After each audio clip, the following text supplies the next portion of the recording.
consumer and business buying behavior. Good day, everyone. First, allow me to introduce myself. I'm Hannah E. Marie Santiago from Group 2, and later on, during the discussion, you will also meet the other members from this group. And for today's report, we were assigned to discuss the Chapter 3, which is the consumer and business buying behavior. And to start, let me first state what are the learning objectives for this chapter. At the end of our discussion, the students are expected to first express the importance of consumer buying behavior. Second, distinguish the types of consumer buying behavior. Third, appraise the influences on the consumer decision-making process. Fourth, differentiate the different methods in business buying. Next is to illustrate the major types of business purchases. And lastly is to explain the business buying decision process. And with that, let me discuss what is consumer buying behavior. So, consumer buying behavior, it is said here that consumer buying behavior is the total of a customer's attitudes, preferences, intentions, and decisions when it comes to their behavior when purchasing goods or services. Consumer buying behavior refers to the actions taken, either offline or online, by consumers before buying a product or service. Example is when purchasing expensive goods or services such as a house, a car, or etc. There is preference or intention why the customer decided to purchase expensive goods or services. So for the marketers, it is important to know and study the consumer buying behavior kasi ito yung nagsisilbi nilang basis to know what kind of good or service they need to release on the market that will satisfy their customers, which will affect their profits. Kasi hindi naman pwedeng magawa lang sila ng magawa ng produkto o serbisyo na hindi naman tatangkilikin ng mga mamimili. So, if a company fails to understand the reaction of a consumer towards a product or service, there are high chances of product failure.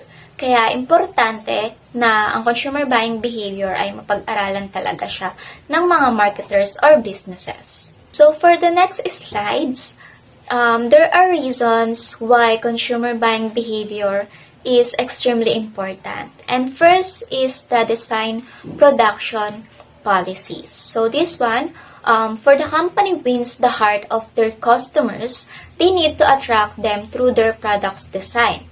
Here, they need to be creative, innovative, for them to be unique. Ito yung nagiging uniqueness ng isang kumpanya laban sa mga competitors. Yung original designs made from the preferences, of course, from their customers.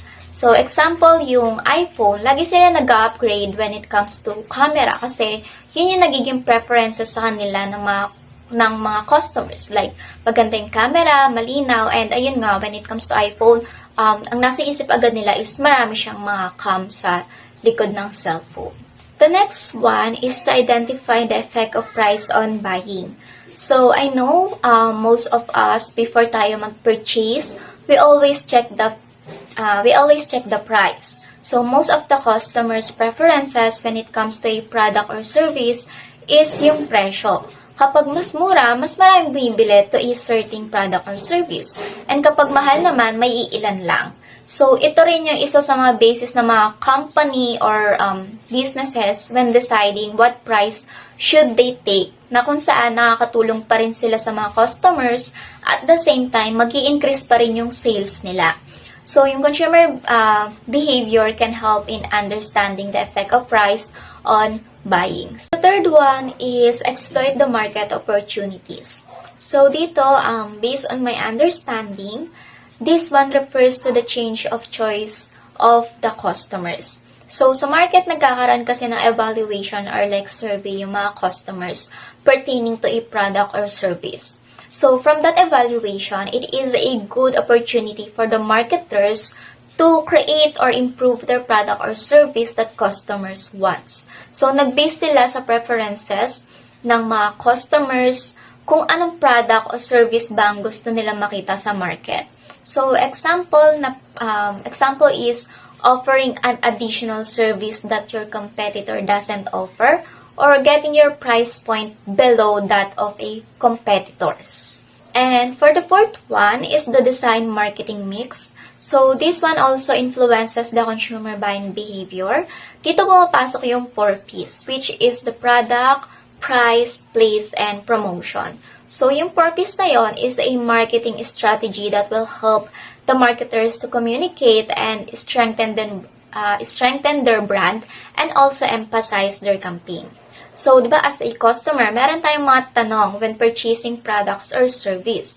And as a marketer, we need to consider some things or consider those possible questions from the customer. So, example sa product, possible na itanong natin is, how will customers use the product? How frequently they will use it? When will they replace it? Then, surprise naman, what is the value perceived by the customer? How much is he willing to pay? And then sa promotion, pwede natin itanong na, what will be the reach of the promotional strategy? How many customers will see it? And lastly, sa place, what channels are most used by the targeted customers? Or of all available channels, what is the most effective? So those are the things that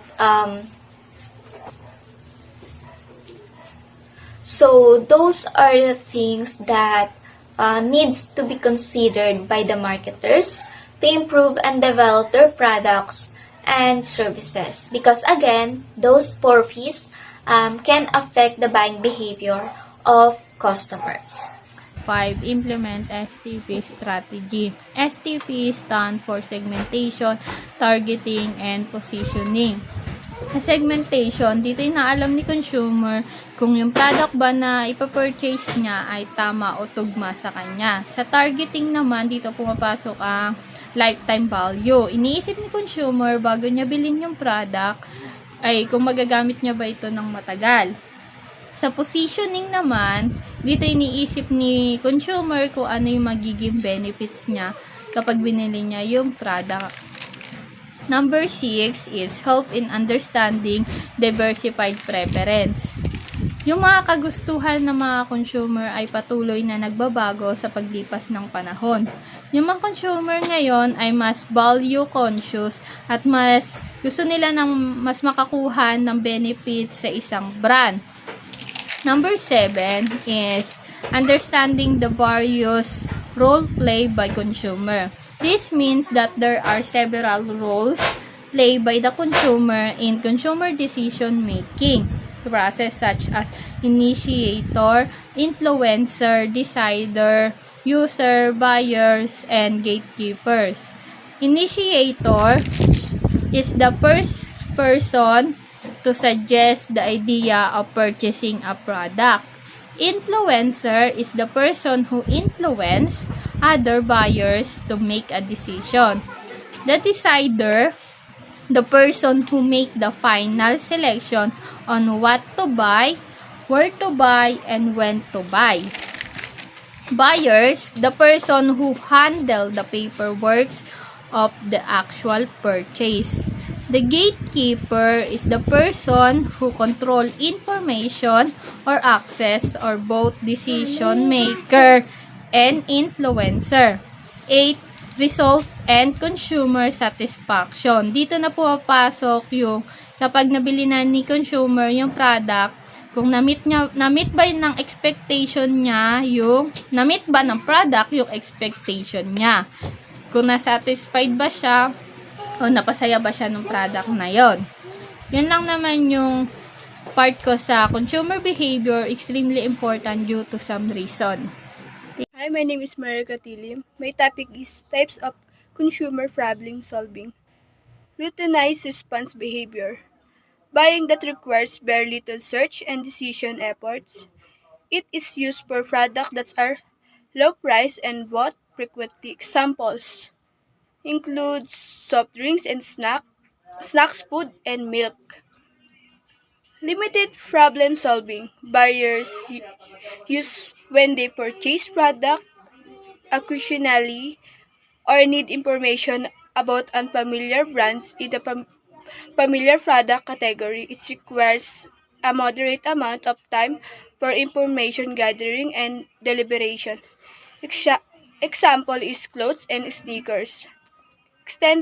Extended problem solving employ you when unfamiliar, expensive, or infrequently brought product such as home, automobiles, and furniture are purchased.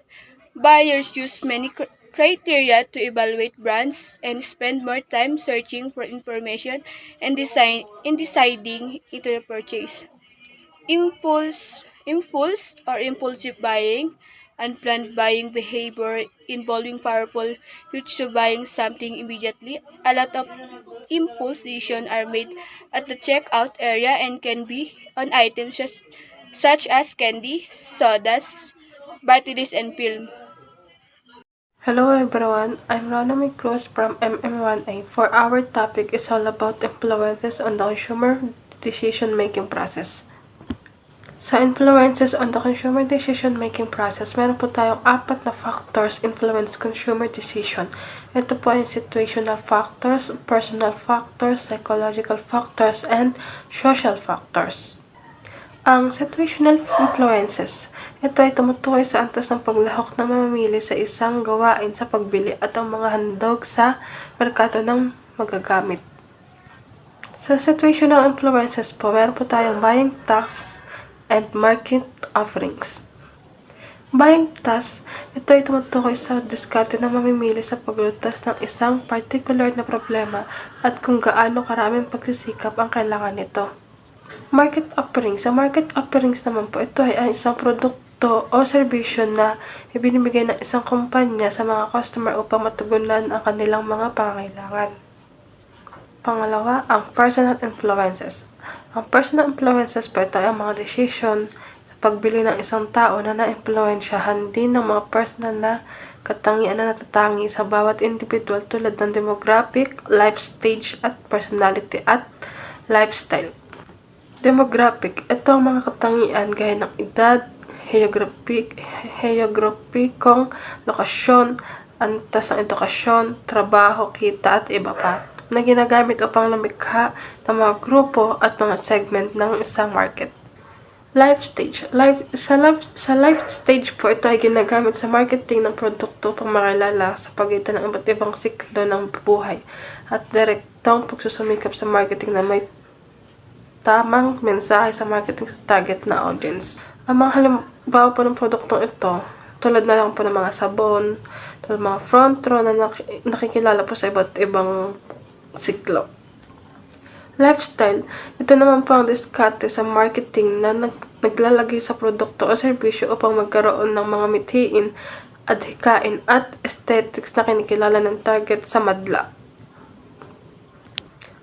Personality. Personality ito ang pag-target ng mga tao batay hindi lamang sa kanilang mga nakarang pag-ugali at tahasang pinahayag ng mga kagustuhan ngunit batay sa kanilang pinagbabatayan ng mga psikolohical.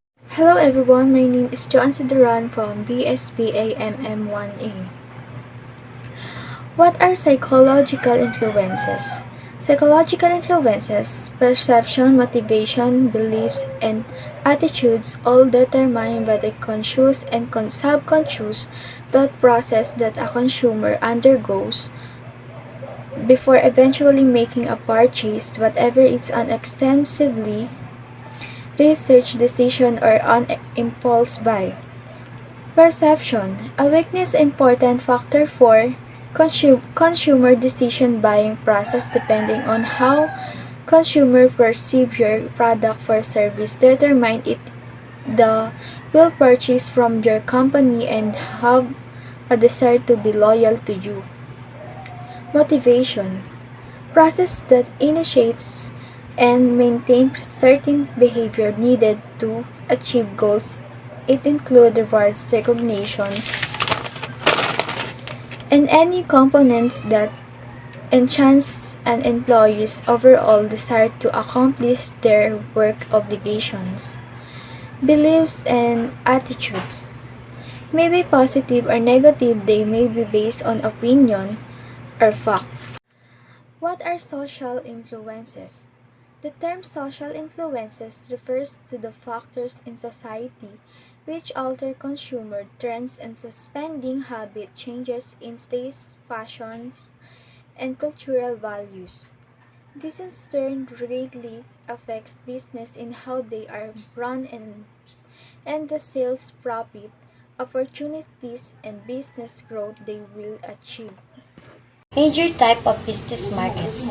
Business marketing is the marketing of product to organization for direct use of the product in the manufacture of another product. So we have four different type of business market. First is producer markets. Producer buy goods and services and manufacture them into a saleable product to create utility. So, ang producer market ay isang establishmento o negosyo na ang karamihan o lahat ay ibinibenta.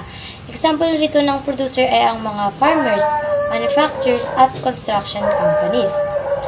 So, they usually produce with the help of factors of production.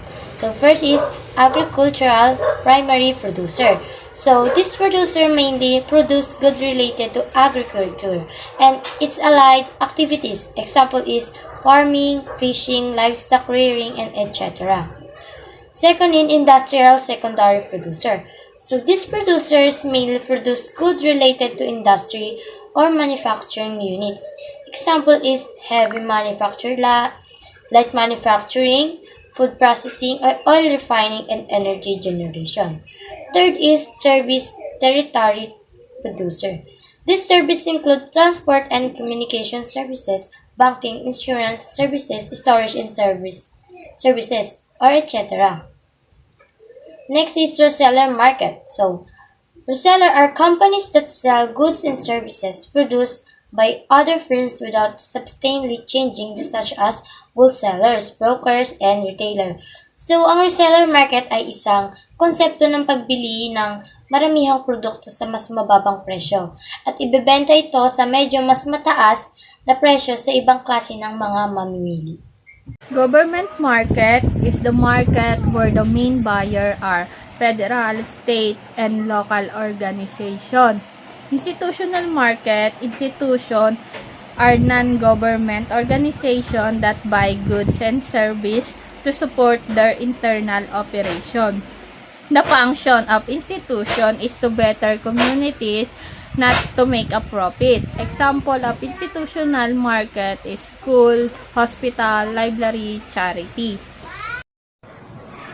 Good day everyone. This is my presentation about marketing. Marketing 100. Business buying methods.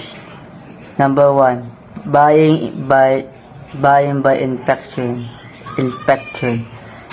The buyers go to the sellers and inspect the goods or whole lot of planned to purchase. Ito po yung in-inspect muna po yung goods ng mga sellers mabigay po sa mga buyers na upang makabili po sila ng kadapat-dapat po nilang bilhin na produkto. Buying by the sample. Buying by sample. A sale with which buyers sees on product to be sold and buys the numbers of them on the condition in the same quality as one. Quality as one. Ito po yung sale na gusto ng buyers ng product, yung gusto niya kailangan po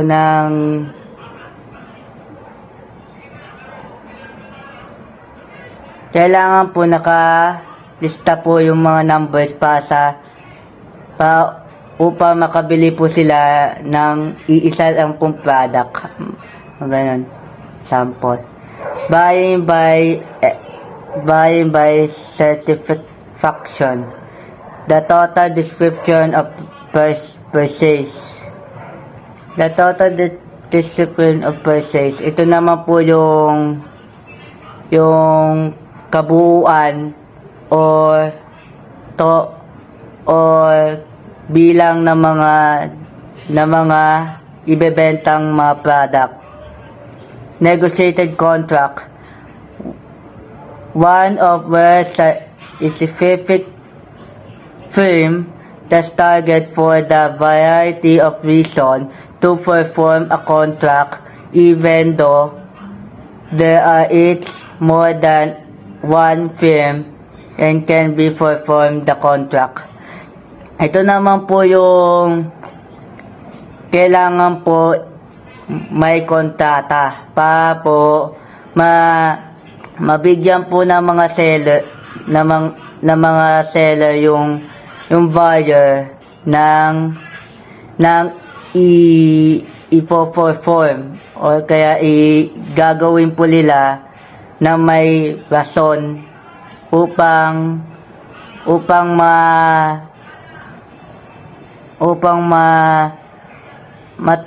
mahigitan pa yung mga customer na bumili ng product na yon via contract or kaya kontrata. Major type of business per cases. There are types of business per cases decision of interest to marketers. First is straight rebuy. A straight per case is situation in which a purchaser buys in similar product in the equal quantities from similar seller. So, ang straight rebuy, isang pagbili kung saan binibili ng customer ang parehong produkto sa parehong dami mula sa parehong supplier. So, straight rebuy is the most common type of buying situation. So, second is modifier rebuy. A business buying situation in which the buyer wants to modify product, specification, price, terms, or suppliers. So, yung modifier rebuy ay isang sitwasyon sa pagbili kung saan ang isang individual or organisasyon ay bumili ng mga produkto na nabili na dati, ngunit binago ang supplier nito. Third is new task. It's a buying situation in which a company places an order with a supplier for the first time.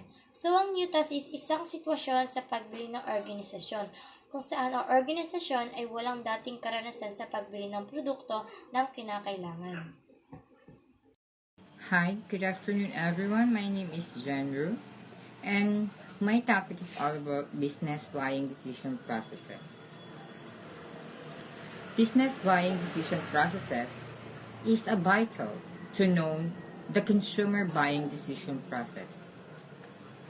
The consumer buying decision process begins by the consumer to buy the goods or services in exchange of money in the market. During and after the purchase of goods and services. There are 5 stages of business or consumer buying decision processes. Need recognition is the first stage of buying decision process. If the company can find out the need of the consumer, then they will create the marketing strategy. For example, kapag nakikita ng isang manager ang isang kumakain na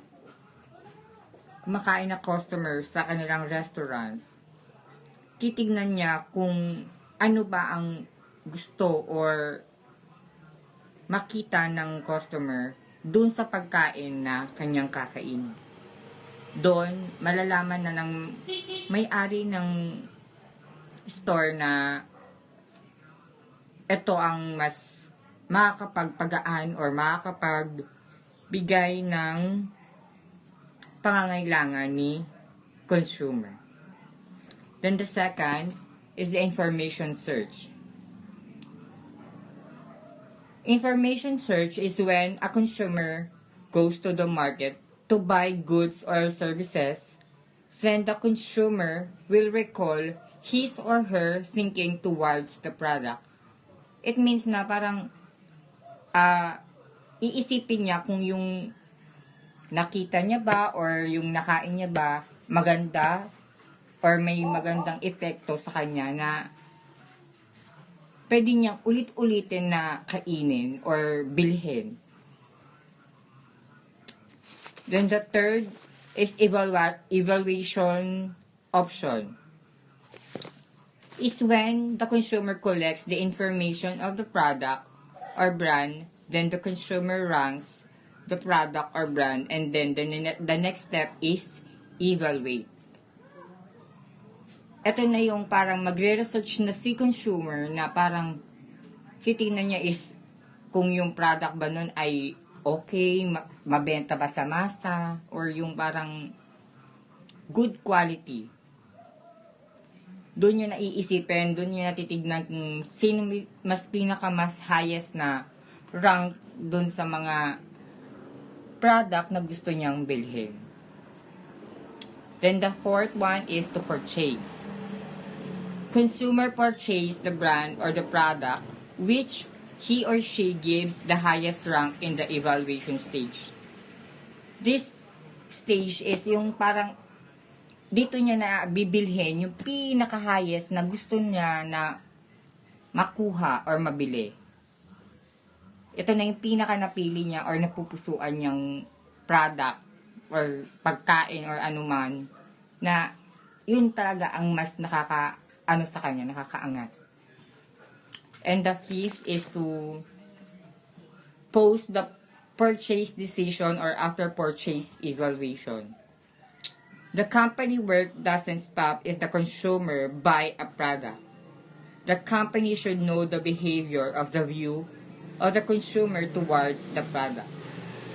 Ito yung last stage na parang kahit nakabili na si customer ng product na gustong-gusto niya sa yung pinaka mataas sa paningin niya or pinaka gustong-gusto niyang makuha, hindi titigil si nagbebenta, si consumer na magbenta ng ganung product dahil yun nga ang pinaka mas mabenta sa kanya. At dito na rin makikita natin na si customer magbibigay ng feedback or parang i-evaluate niya yung product na nabili niya dun kay company na maganda, maayos, or mas may quality or and everything. Dito na siya mag-evaluate ng yung parang feedback niya na.